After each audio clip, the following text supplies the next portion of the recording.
ਫਗਵਾੜਾ ਦੇ ਪਿੰਡ ਪਲਾਈ ਵਿਖੇ ਖੁਰਮਪੁਰ ਰੋਡ ਤੇ ਮੋਟਰਸਾਈਕਲ ਸਵਾਰ ਵਿਅਕਤੀਆਂ ਵੱਲੋਂ ਇਸ ਨੌਜਵਾਨ ਨਾਲ ਕੀਤਾ ਗਿਆ ਇਹ ਕਾਂਡ। ਇਸ ਦੌਰਾਨ ਨੌਜਵਾਨ ਪਹੁੰਚਿਆ ਫਗਵਾੜਾ ਦੇ ਸਿਵਲ ਹਸਪਤਾਲ। ਦੇਖੋ ਕੀ ਹੋਇਆ ਪੂਰਾ ਮਾਮਲਾ। ਡੀ ਫਗਵਾੜਾ ਹਲਚਲ ਤੋਂ ਧਰੁਵ ਕਲੂਚਾ ਦੀ ਰਿਪੋਰਟ। ਕੀ ਨਾਮ ਹੈ ਭਾਈ ਤੁਹਾਡਾ?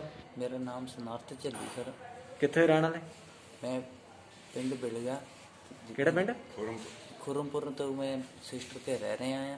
अच्छा। 4-5 महीने उन्होंने मकान पै रहे हैं। ਤੇ ਕਿੱਥੇ ਜਾ ਰਹੇ ਸੀ ਤੁਸੀਂ?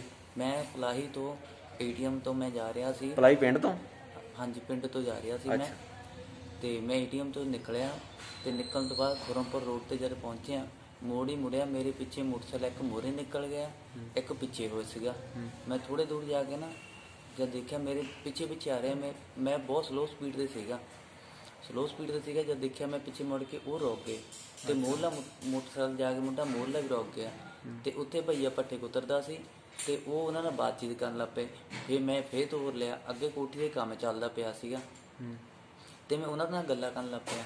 ਮੈਂ ਕਿਹਾ ਤੁਸੀਂ ਸਾਡੀ ਤਾਂ ਕੋਠੀ ਉਹ ਸਾਹਮਣੇ ਇੱਧਰ ਪੈਂਦੀ ਆ ਤੇ ਤੁਸੀਂ ਟੈਲਾ ਟੂਲਾ ਵਾਲਾ, ਮੈਂ ਜਾਣ ਕੇ ਗੱਲਾਂ ਵਿੱਚ ਉਹਨਾਂ ਨੂੰ ਜਿੱਦਾਂ ਕਿ ਮੈਂ ਚੱਲ ਜਾਣਾ ਉਹ ਮੈਂ ਵੀ ਚੱਲ ਜਾਵਾਂ, ਮੈਨੂੰ ਜਿੱਦਾਂ ਕਿ ਡਾਊਟ ਹੋ ਗਿਆ, ਆਪਣੇ ਮਨ ਵਿੱਚ ਡਾਊਟ ਹੋ ਗਿਆ। ਤੇ ਉਹ ਜਦੋਂ ਮੈਨੂੰ ਇਹ ਲੱਗਾ ਕਿ ਦੋ ਮੋਰੇ ਖੜੇ ਆ, ਮੈਂ ਫਿਰ ਬੈਕ ਤੋਂ ਰਾਸਤੇ ਮੁੜ ਕੇ ਕੱਚੇ ਰਾਸਤੇ ਜਾਣ ਲੱਗਾ ਸੀਗਾ।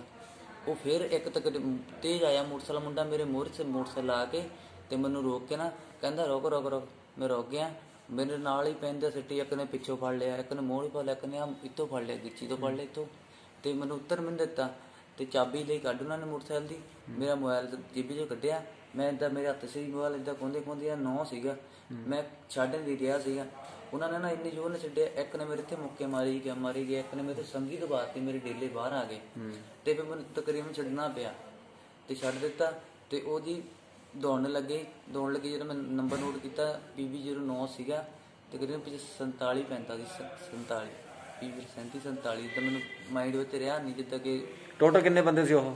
ਟੋਟਲ ਸਰ 2 ਸੀਗੇ, ਲੇਡੀਜ਼ ਵੀ ਸੀਗੇ ਉਹਨਾਂ ਨਾਲ। ਅੱਛਾ। 2 ਲੇਡੀਜ਼ ਵੀ ਸੀਗੀਆਂ। ਤਕਰੀਬਨ 3 ਮੋਟਰਸਾਈਕਲ ਡਿਸਕਵਰ ਸੀਗਾ, ਇੱਕ ਪਲਟੀਨਾ ਸੀਗਾ। ਪਹਿਲੋਂ ਪਲਟੀਨਾ ਮੋਰੇ ਲੱਗਾ, ਸਪਲੈਂਡਰ ਪਿੱਛੇ ਸੀਗਾ। ਮੈਂ 2 ਦੇਖੇ ਜਦੋਂ ਨਾ ਮੈਨੇ ਵਾਰਦਾਤ ਹੋਈ, ਲੇਡੀਜ਼ ਨਾਲ ਇੱਦਾਂ ਲੇਡੀਜ਼ ਨਾਲ ਹੀ ਆ ਗਈਆਂ, 2 ਮੁੰਡਿਆਂ ਨੇ ਨਾਲ ਇੱਦਾਂ ਕਿ ਮੇਰੇ ਫੜ ਕੇ ਮਾਰਨ ਲੱਗ ਪਏ ਮੈਨੂੰ। ਤੁਹਾਡੇ ਕੋਲ ਕੀ ਸਮਾਨ ਕੀ ਲੈ ਕੇ? ਤੁਹਾਡੇ ਕੋਲ ਮੋਬਾਈਲ ਲੈ ਕੇ ਸਰ ਮੇਰਾ ਮੋਬਾਈਲ ਲੈ ਕੇ? ਹਾਂਜੀ, ਛੋੜੋ ਯਾਰ, ਦੇਖੋ ਮੇਰਾ ਨਾ ਇੱਦਾਂ ਮੈਂ ਕੁੱਟ ਕੇ ਫੜਿਆ ਮੇਰਾ। ਉਹਨਾਂ ਕੋਲ ਕੋਈ ਹਥਿਆਰ ਵਗੈਰਾ ਵੀ ਸੀ? ਹਥਿਆਰ ਏਡਾ ਡੰਡਾ ਉਹ ਉੱਥੇ ਸੱਟ ਕੇ ਚੱਲ ਗਏ, ਮੇਰੇ ਮਾਰ ਵੀ ਰਿਹਾ ਜੀ ਪਿੱਛੇ, ਉਹੀ ਫੜ ਕੇ ਮੈਂ ਉੱਥੇ ਰੱਖਿਆ ਹੋਇਆ ਦੁਕਾਨ ਤੇ। ਤੇ ਮੌਕੇ ਤੁਹਾਨੂੰ ਸਿਵਲ ਕੋਲ ਲੈ ਕੇ ਆਪ ਹੀ ਆਏ ਤੁਸੀਂ? ਸਿਵਲ ਮੈਂ ਆਪ ਆਇਆ ਸਰ। ਮੈਂ ਬਾਪ ਚ ਉੱਥੇ ਦੁਕਾਨ ਤੇ ਜਾ ਕੇ ਮੁੰਡੇ ਨੂੰ ਫੋਨ ਕੀਤਾ ਬਾਅਦ ਚ ਮੈਂ ਤੇ ਬਾਪ ਆ ਬਿਲਗੇ ਤੋਂ ਆਇਆ। ਮੈਂ ਇਹਨਾਂ ਨੂੰ ਦੱਸਿਆ, ਇਹ ਕਹਿੰਦੇ ਡੈਡੀ ਦਾ ਨਾਂ ਕੀ ਤੁਹਾਡੇ? ਮੇਰੇ ਗੁਰਦੀਪ ਸਿੰਘ। ਹੁਣ ਕੀ ਮੰਗ ਕਰਦੇ ਤੁਸੀਂ? ਮੰਗ ਮੈਂ ਕਰਦਾ ਕਿ ਇਨਸਾਫ ਹੋਣਾ ਚਾਹੀਦਾ। ਇਸ ਤਰ੍ਹਾਂ ਥੋੜ੍ਹਾ ਦਿਨ ਦਿਹਾੜੀ ਕੋਈ ਵੀ ਇੱਦਾਂ ਮਾਰ ਕੁੱਟ ਕੇ ਕਿਸੇ ਨੂੰ ਚੱਲ ਜਾਵੇ ਤਾਂ